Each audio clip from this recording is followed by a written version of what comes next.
नमस्कार। आज इस व्याख्यान के माध्यम से मैं आपको डोलीफोर सेप्टम की संरचना के बारे में बताने का प्रयास करूंगा। बेसिडियोमाइकोटिना और बेसिडियोमाइकोटा कवकों का एक इवोल्व्ड समूह है जो लगभग संपूर्ण जो ट्रू कवक है उनके 37% प्रजातियों का प्रतिनिधित्व करता है। इसकी कई लाक्षणिक विशेषता है। सबसे पहले इस समूह की लाक्षणिक विशेषता है कि इसमें लैंगिक बीजाणु है वो बेसिडियोस्पोर कहलाते हैं। इसमें क्लैम्प कनेक्शन पाए जाते हैं और एक महत्वपूर्ण प्रकार का सेप्टम पाया जाता है जिसे डोलीपोर सेप्टम जाता है। डोलीपोर सेप्टम बेसिडियोमाइकोटा की लाक्षणिक विशेषता है और इसकी स्पष्ट संरचना है वो इलेक्ट्रॉन माइक्रोस्कोपी के द्वारा ही देखी जा सकती है और यह सेप्टम है वो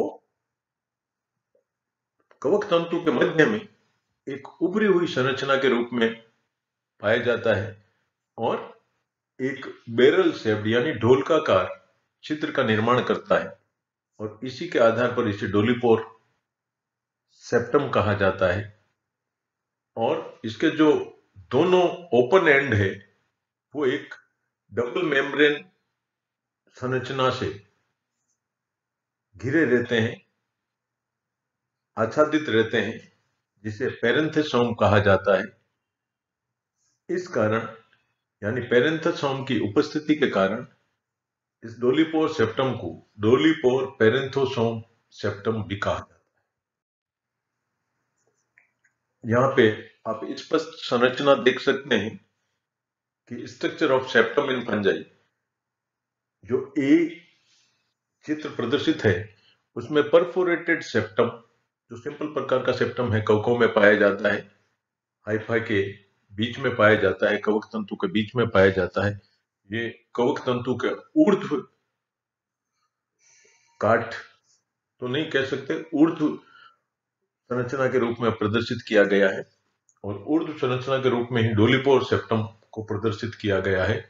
तो डोलीपोर सेप्टम में जब देखते हैं तो इसमें संरचना में सेल वॉल है, सेल मेम्ब्रेन है, डोलीपोर सेप्टम है और एक पेरेंथोसोम पाए जाते हैं जो इस जो उभरे हुए छिद्र को ढोलकाकार छिद्र को दोनों कोशिकाओं की तरफ से, दोनों कोशिकाओं या कोशिका दीवार के दोनों तरफ एक विशिष्ट प्रकार की रचना जिसे पेरेंथोसोम कहते हैं से आवृत किए हुए हैं। और इस डोलीपोर सेप्टम के कारण ही दो पास पास की कोशिकाओं में पदार्थों का आदान प्रदान संभव होता है। क्या जैसा कि मैंने बताया कि बेसिडियोमाइकोटिना में डाइकैरियोटिक संरचना पाई जाती है, मोनोकैरियोटिक माइसीलियम होते हैं जिन्हें प्राइमरी माइसीलियम कहते हैं। डाइकैरियोटाइजेशन के पश्चात बनने वाले जो कवक तंतु है उन्हें सेकेंडरी माइसीलियम कहते हैं। क्या दोनों कवक तंतुओं में डोलीपोर सेप्टम की संरचना एक जैसी होती? नहीं, दोनों तरह के कवक तंतु यानी प्राथमिक और द्वितीयक प्रकार के कवक तंतुओं में जो डोलीपोर सेप्टम है उसकी संरचना में कुछ अंतर होते हैं। वो क्या क्या अंतर है वो आइए जानते हैं। In dikaryotic hyphae, material of Dolichopore septum is same as cell wall material but different in monokaryotic hyphae। यानी प्राथमिक कवक तंतुओं में जो डोलीपोर सेप्टम का जो जिन पदार्थ से मिलकर बनता है वो कोशिका भित्ति से अलग पदार्थ होते हैं, जबकि डाइकैरियोटिक कवक तंतुओं में डोलीपोर सेप्टम जिन पदार्थों से बना होता है और कोशिका भित्ति जिन पदार्थों से बनी हुई होती है दोनों समान होते हैं। In dikaryotic or secondary hyphae, the parenthosome are isolated and not connected with endoplasmic reticulum। यानी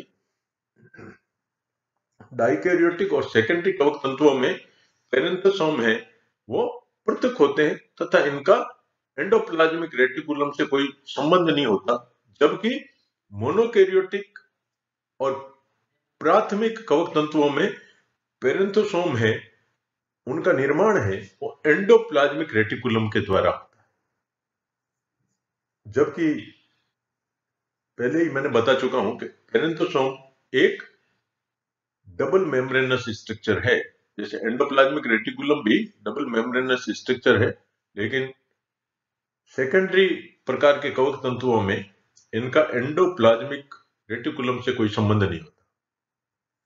और तीसरा, इन डाइकैरियोटिक और secondary hyphae the parenthesome are without pore, यानी पेरेंथोसोम के ऊपर मध्य कोई पोर नहीं होता, वो एक ही संरचना होती है।